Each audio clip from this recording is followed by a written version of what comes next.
Alright, so the game's booting up now, but while I'm going for PB attempts in Deltarune, I decided, because people do want to learn the game, I decided I'm going to try and make this PB attempt kind of a guide in helping people that want to learn the game. The language, I'm not sure if it matters. I like to use Japanese because I believe it's faster, but if you don't feel like that using that, it's perfectly fine. This is a game about minor time saves, though, so it's kind of recommended if you feel like it's faster. But until we get true confirmation, I'm not going to say anything. Time starts as soon as you hit this left option when making a new file, and then you immediately want to hold either Shift or X while pressing Enter and Z rapidly. You can't change your controls on a set file until you start up the game, so it does waste time to do things like remap your control and or submit or turn on auto run. In this creation section, you want to make sure you're pressing left after you choose the legs. And then you want to keep mashing. Right after your vessel moves down, you're going to need to name it. And then 2 text boxes later, you're going to need to name yourself. If you name your vessel and your creator the same thing, there will be an extra, I believe, 2 text boxes. So I would recommend against that. Here, though, you want to keep mashing, because soon after this ends, you're going to get into the actual game.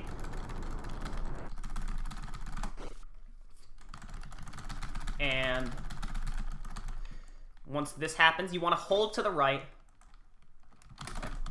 while mashing, and then immediately go to the left, because the left is where you need to go to say yes to sleeping. Mashing directions here, for some reason, can get you up faster, and then you want to pick up the wrist protector as soon as possible and start running to the right. So the wrist protector, with that, you want to basically be holding C at all times, and you want to be holding X at all times to run. You see I'm not doing a lot of diagonals here, even though that seems like it would be faster. The thing is, the corners in this area are just so tight that you can't run diagonal a lot without running into a wall, which will kill your run speed. And you don't want that to happen, so you try not to diagonal whenever you can't, like, just because you can hit walls. Those guys, if you run right past them, you can dodge, and then that puzzle you just hit eyes 2 and 3, and it's very quick. Here you want to get ready to hit Enter or Z to interact with this little pile and find Susie. So Susie's with you now. And then Susie's immediately going to leave you. Again, it's just good to be holding C, because a lot of text boxes and cutscenes just pop up at any point in this game, so unless you're really confident in remembering where to do stuff, it's just good to be prepared. And when you hold a C input from a previous cutscene, it does still work at the beginning of the cutscene. You don't need to, like, repress the button. Here, the damage animation freezes you in place, so it's good to not be frozen in place. So you do want to avoid damage there. Unfortunately, I took a hit, so losing a tiny bit of time. Fortunately, taking damage is just an animation where the game freezes for a little bit, and it won't kill your run speed once you start running again, as long as you don't panic and let go of the directions. Here, this is just entirely an auto-scroller, so you have to wait a little bit before you can finish that. And then once you get back up, you immediately want to run up to the castle. You're going to get ready here for not only your first battle, but to press right on a selection box twice in order to skip the legend that Ralze normally tells you. And you're going to get into an encounter with Lancers. So Lancers are introduction to fighting, and he's actually a very hard fight. You might see a lot of people get 4-turn fights on this guy. However, if you get 3 of the perfect hits, you can actually do a 3-cycle fight. So you're going to see me going for it. Hopefully I get it. No, okay, so I was too early there. And I mean it when I say perfect. Like, even if I got a perfect hit next turn, I still wouldn't get the 3-cycle fight. You legitimately, he has just enough health to the point where you have to actually get 3 perfect hits on him in order to do a 3-cycle. So, it's hard, but I guess it's worth going for, because it's not like it wastes too much time for the bar to move down. And if you get 3 perfect hits, you get it. You get the good fight. And if you don't, you can just keep mashing, and it's not that bad. So Ralsei will join you, and right after that, you want to run down. There's a save point in the way. Be wary of that. I was not wary of that. You're gonna gotta get ready to skip the tutorial here by trying to do a selection to the right. And then you're gonna want to do another selection. I don't believe this one actually matters which one you pick. I just choose the right because you're already holding right to go into the door here, which is your next objective. So it's good to do. And now we're in the fields. The fields is going to introduce us to dodging enemies. So these encounters are on the overworld, kind of like Earthbound. And you're going to want to run around them. They're very hard to run around. That guy is actually not too bad. You just have to go near the bottom. This guy is very annoying, though. He gets pretty close to you. So it is scary. This guy, also not too bad. You just want to go upwards. And then for this puzzle, you just want to move like that. Ralsei is kind of weird in the way he runs behind you, and it only gets weirder in the next variation of that puzzle, but it's not too hard to get used to muscle memory. Here, in this fight against the Happies, you want to use Ralsei to cross-flatter, and then you want to spare. You want to spare 2 on turn 1 specifically, because that means you can just mash here and make Ralsei attack. But the attack won't go in until after the spare, and by after the spare, there's no more enemies to attack, so the fight just ends. You run to the right and get Susie. Susie's just here. And you have a little bit of cutscene break. You have to sit through 2 of these fanfares. It's kind of joke fanfares about Susie joining the party. You do have a little bit of text box, yeah, in between the 2 fanfares. But, like, right after the fanfares end, you're gonna get back into gameplay, so make sure you're holding left, because you can't go through that door yet. You need to go up to this clock. Susie will usually actually hit the first switch for you if you do your movement right. And then for the first fight against this guy, you just gotta mash. It doesn't matter who attacks first. If you keep mashing, that guy will die. And then here, we have a cutscene followed by a fight. The goal of the upcoming fight is going to be to get it in 2 turns. Soon after this cutscene's over, 3 puzzle guys are going to approach us. And you can't flee from fights in this game, so if we get an extra encounter on the field, it's kind of annoying, but... So all the fights in this game are, like, required ones. For this fight, you want to start by just mashing. That'll get the first guy to run away, and then these 2 to attack you. And then on the second attack, I'm actually going to try and do good hits, because if I do enough damage, the first guy will run away, leaving Susie to think that the top guy is actually the bottom guy, because he's the only one still alive, and that will end the fight in 2 turns. That was weird. I don't know why the menu opened when I was already holding the button, but hey, Deltarune. That's a solution to the puzzle that I feel is best, because your goal is to just have as little bit of time not pushing boxes. Here you want to run back and forth a bit to keep your run speed going while trying to dodge that guy, which I fortunately did. So a lot of the times you want to run back and forth to not lose run speed. And then you're in the checkerboard, which is actually a pretty difficult portion of the game.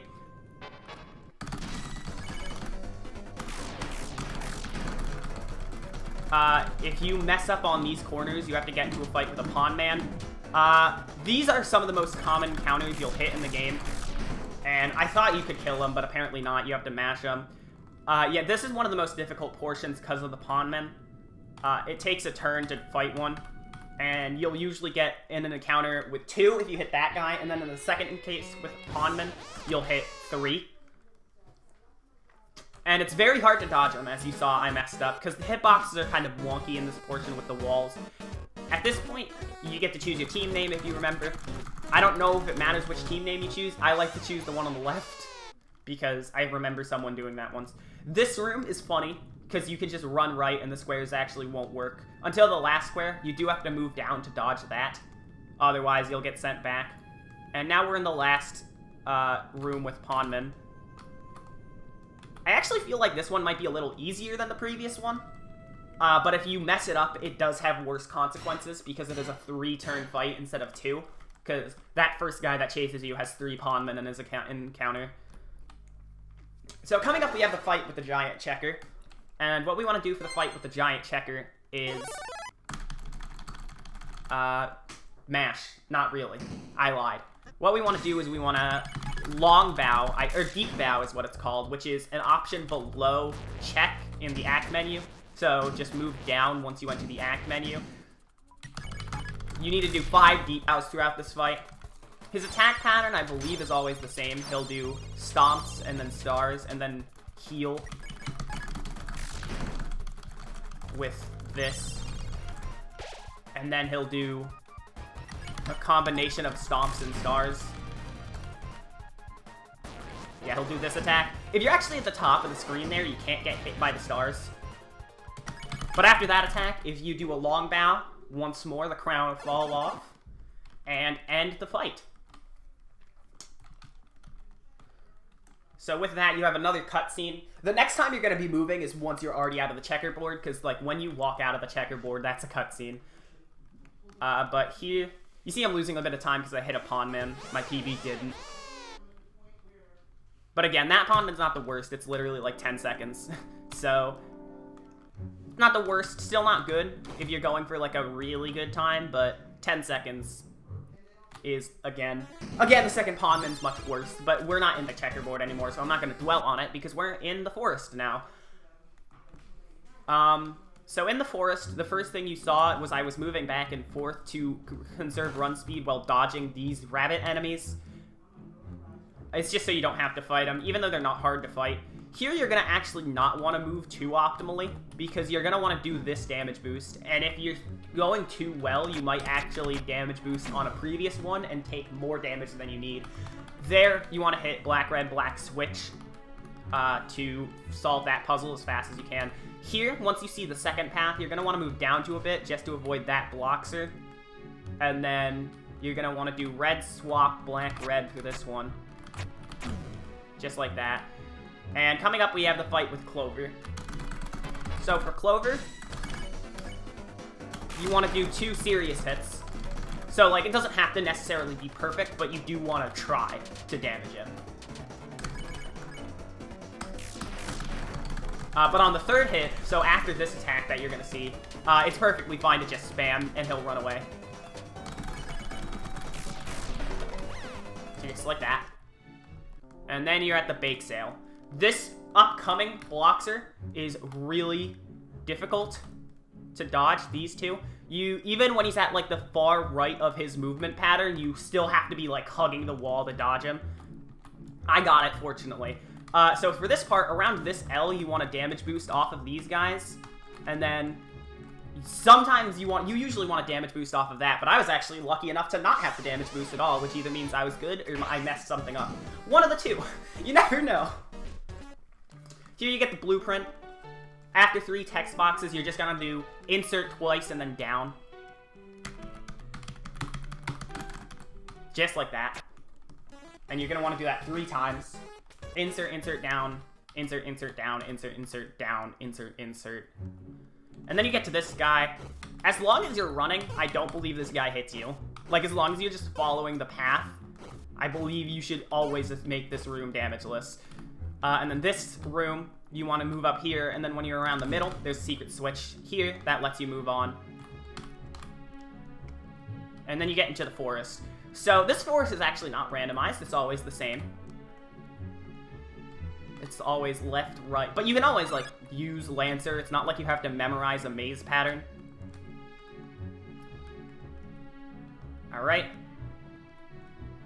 And then here. You can just run right through these guys. And here I'm going to try a skip. If you fought a bloxer on a previous screen, you don't need to worry about doing the skip. But if you didn't, you kind of want to sit in the corner there until you can see the bloxer as far to the left as possible. And then try and run to the right to skip that guy. I'm going to take a safety heal before the Susie and Lancer fight, because it can be hard, and Susie does hit hard. So here's the machine you made, they blow it up. You want to mash to the right here. And then your action, what you want to do is you want to, on Lancer, you want to cross-act.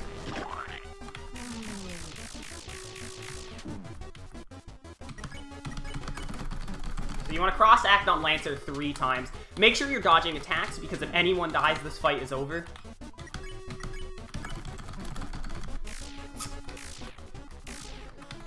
But after the third attack, you actually want to cross-act Susie. Like that. And then on the next turn, you're going to want to cross-act Lancer once more. And that ends the fight. Actually, so that was good.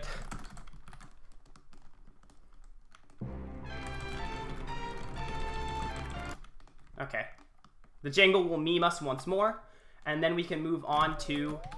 Can I split, please? We'll move on to the next point of the run. This area, despite the weird swivels in the path, you actually can just run to the right, and you will never slow down by hitting a wall or a corner. So you can just keep holding right, and you'll be at max speed. You also want to just be holding C at all times, because the cutscenes here are plentiful. And if you're not skipping those, and we can stop with the jingle. That's the last jingle joke. They're not done with jokes, though. They keep laughing. So yeah, one more screen holding right here. And then we'll get a screen that doesn't look like this holding right. It looks like this. But at the end of this screen, Lancer is actually going to run. Like this. He's just gonna run. Eventually. There we go. Susie's gonna run off after him. Ralsei's gonna run off after her. And they're going to leave us alone to deal with the attacks. So this is kind of like the beginning of the game, where if you get hit, I believe it is a little slower. This one is much harder to dodge damage in, though. So I do not blame you if you take damage here. The first one can be... I took damage in the first one on this run, I think. So I can't blame you for taking damage anywhere. This part is really easy to dodge, though. And then you get to this cutscene where you get trapped in the prison. You're gonna get surrounded by enemies and then trapped in the prison.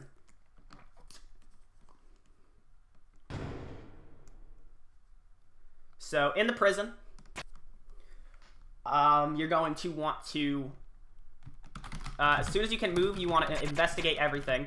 I accidentally just turned down some settings. You want to investigate everything. Make sure you're clicking left whenever there's a selection. And then you're going to talk to Ralsei, and then you can talk to Susie through going through the puzzle. The order of the puzzle is left, right, up, left to open the door.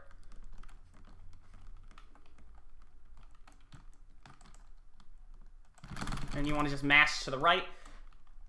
Here you're going to want to mash to the left. And then Susie will notice Lancer's laugh.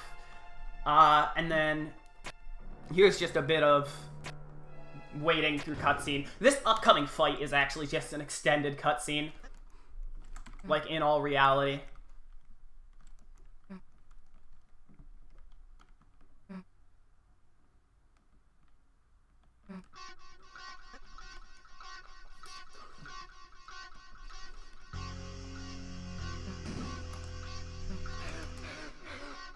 So, you just want to hold your button. And then mash through fight dialogue. I guess you can try and dodge this. I don't think Susie can actually die in this fight. Because after a few turns of this, where you can't control anything, Susie will get the Lancer effect. Or not the Lancer effect, what? The Toriel effect if you've played Undertale. Where, your bullets will just start, or Lancer's bullets will just start purposely missing. I believe it's after this turn, actually, in which it happens. Yeah, so as you see now, I can't get hit at all by Lancer. So it's basically an extended cutscene, where we're just going to keep holding our buttons, mashing through fight dialogue.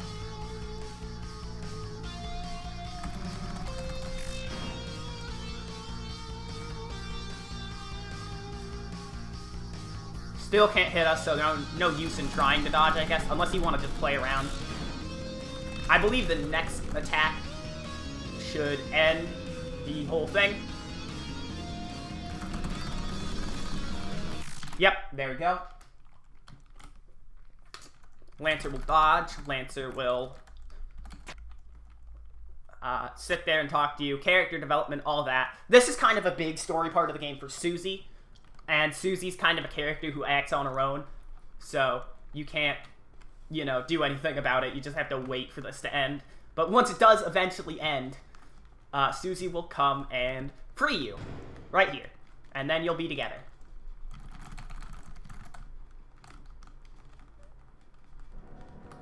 And what you're immediately going to do is run to the right. And Ralsei will hit the elevator button for you.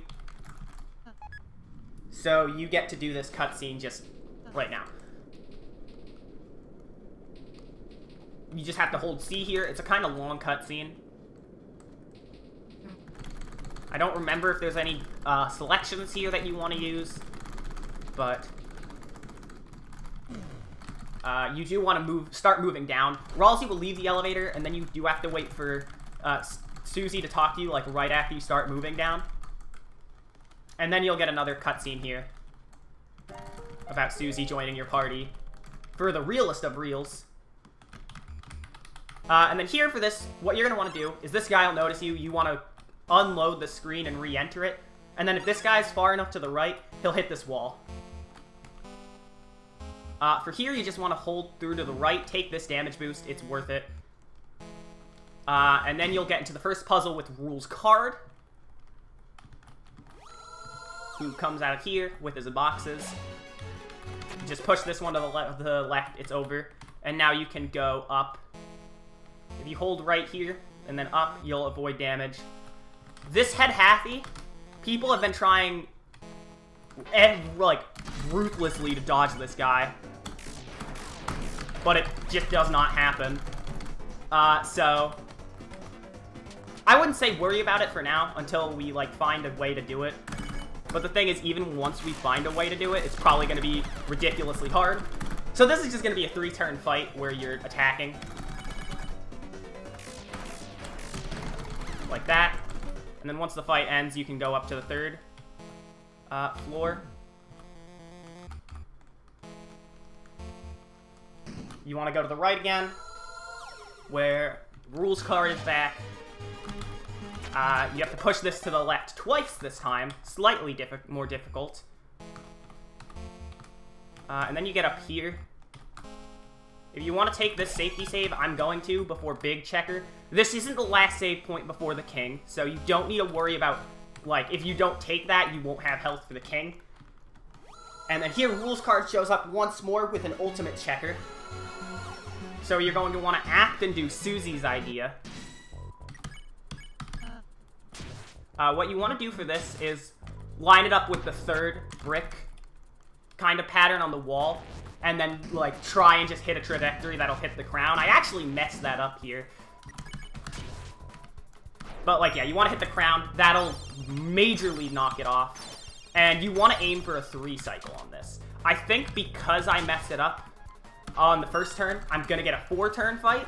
But if you don't mess up the first turn like I did, this will be a 3-turn fight.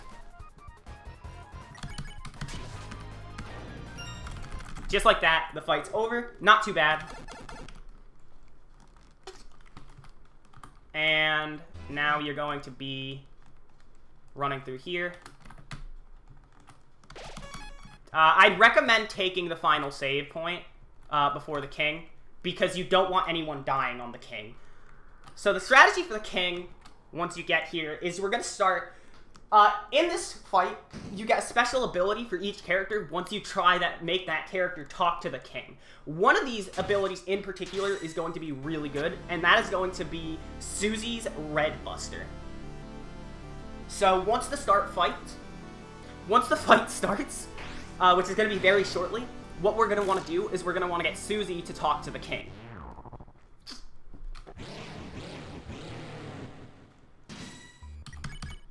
Like that. And Ralsei, just fight. And you're going to want to get a lot of TP, because now whenever you have 60 TP, you're going to want to use Susie's Red Buster. But until then, you just want to attack as much as possible. You also... So yeah. The Red Buster takes 60 TP, so as much as you can, you want to be using it, or trying to just get TP. I see him trying to do here. This attack is great for TP because it's pretty easy to dodge, and you just grind it up. One thing actually interesting is if you mash your button there, it does, if you mash buttons there, it actually makes the red buster do more damage. So every time you use red buster, you're going to want to mash your Enter, Z, Shift, and stuff like that. Other than that, though, you just want to do this. Make sure nobody dies while you're attacking. Or while you're dodging, and trying to grind up TP from grazing. Also, try to actually, like, do good hits. I'm messing up a lot. Okay, Rousey's very close to death here, which is bad for me. Hopefully this won't happen to you. Rousey does have a heal, so I forgot to mash there. I'm mashing too much now. I'm just kind of choking all over the place. I'm sorry about that. But if you don't want a character to die, Rousey does have a healing spell that takes 32 TP, and I believe it heals about 35. Or 32 TP. And it heals about 35 HP. So, that's your only method you have of healing right now, because you don't pick up any items in this.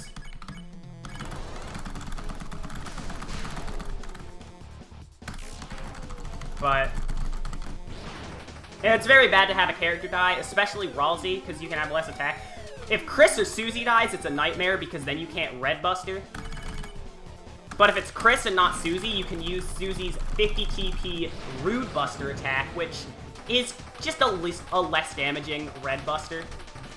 It has the same mashing mechanic to do more damage.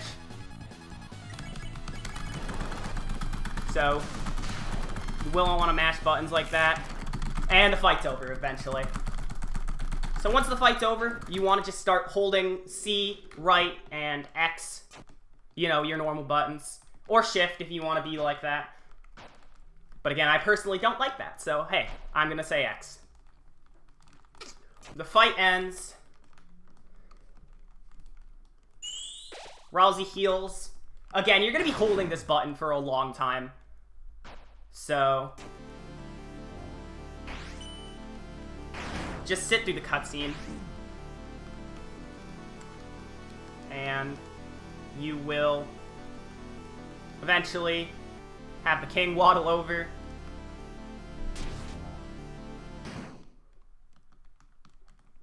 And Susie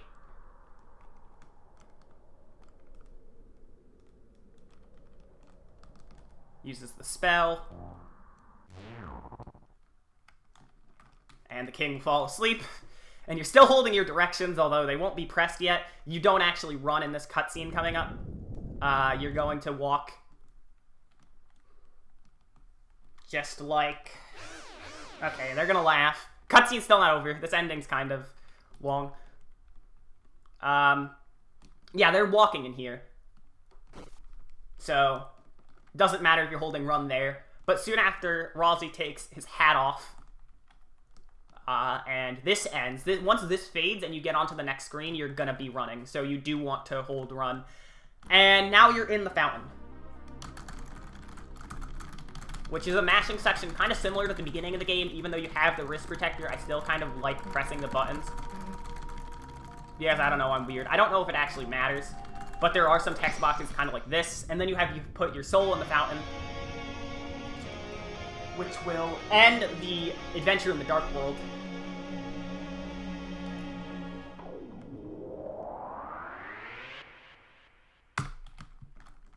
And with that, you just have about a minute. I believe this section is like a minute and 7 seconds.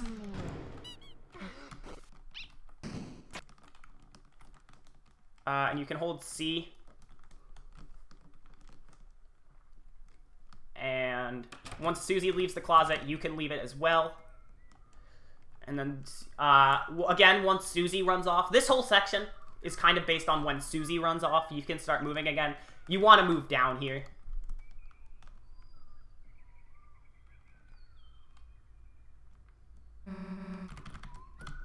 That was interesting. I don't remember if that's intentional or not. But yeah, you can start moving down. Susie, Toriel will call you here, but if you're holding C, you can skip it. And here you're just gonna want to cut corners. to just get home faster. If you run up twice here, and then right here, you'll do this. If you hold left here, you can skip that text. And then you're going to want to get ready to press the left option to go to sleep. Because once you go to sleep, the game's over. The final text box you advance is time. So that's the end of the run. At this point, you just have this cutscene, which doesn't have any inputs in it. I think there's like 1 or 2 text boxes after you press left to say go to sleep. But yeah, once you hit that, the game is over. You get this cutscene and then you get the credits. So I hope this run was helpful in helping you learn the run. It was a really good run. Had a few problems that I can improve upon. Maybe I might go for 24 eventually. But it was not a perfect run for sure. But I hope it's a good enough run to help you get into the game if you've been struggling. So thank you for watching.